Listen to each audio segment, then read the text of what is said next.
Welcome back to NBC3 News at 5:30. There's new leadership, at least for now, at SU's athletic department. Today, the university announced Dan French would serve as the interim athletic director while the university searches for a permanent replacement. This announcement comes a little more than a week after Mark Coyle left SU as the AD to take the same job in Minnesota. Dan French joins us now tonight. And Dan, you were interim general counsel. Are you also that still?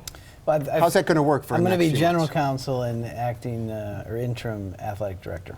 That's a lot of responsibility. It is a lot of responsibility, but we have a lot of really great people up there that can help sort of bridge this gap. And we really view this as a stewardship opportunity. You know, we think the search could be over in 3 months. We think we have the people that can help, you know, run both those places. Let's look backward just for a moment. What happened with Mark Coyle? When did the chancellor know that Mark Coyle might be leaving Syracuse?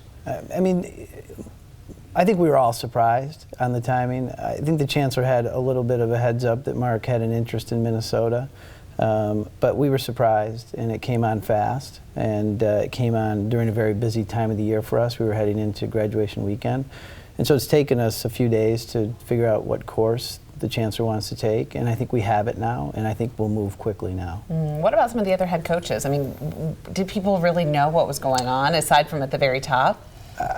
I don't think anyone really had notice, and I think that Coach Boeheim and Coach Baber's comments were genuine. You know, I think in the administration we might have had some lead on it, but not very much. And so it came as a surprise, but we wish Mark well, and we wish his family well, but we're going to move on, and we're going to find someone that can tackle this opportunity. It's one of the greatest opportunities in athletics in the country. How are you viewing this job over the next few months? You're hoping to have somebody in place in 3 or 4 months? Yeah, you know, Herm Frazier, who's been a 2-time athletic director, an Olympian athlete, is going to really help manage the day-to-day operations at the university. I'm going to continue to provide oversight in the areas that we do at the general counsel's office, so we have compliance and other issues at athletics. And so the chancellor thought this would be the right mix for the next 2 or 3 months.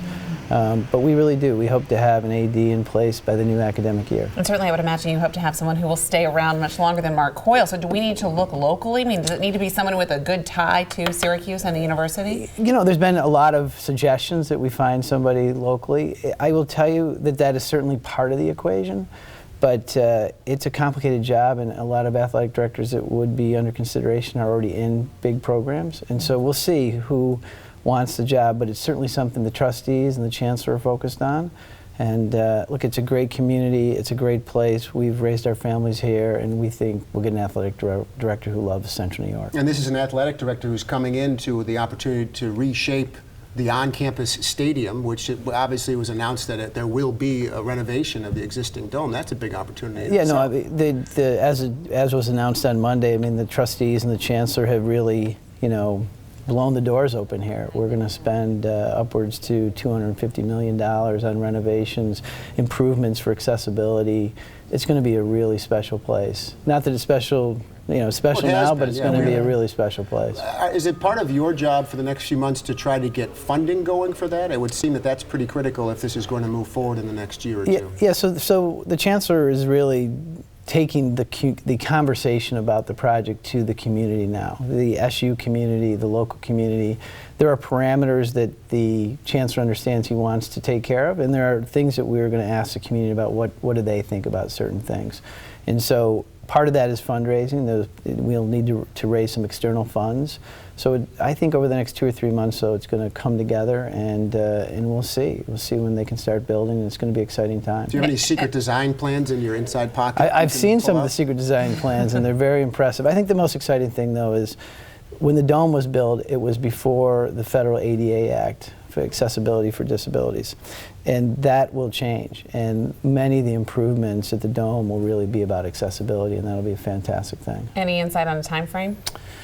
Well, time frame. The chancellor wants to do this in a logical order. We're going to make improvements at Archibald Gym. I think maybe the first place we start.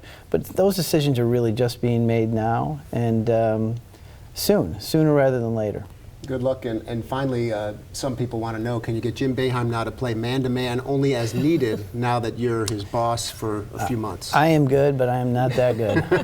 So. Thanks for stopping in. Thank you. Thanks. Congratulations. Thank you. Still ahead on NBC3 News at 5:30.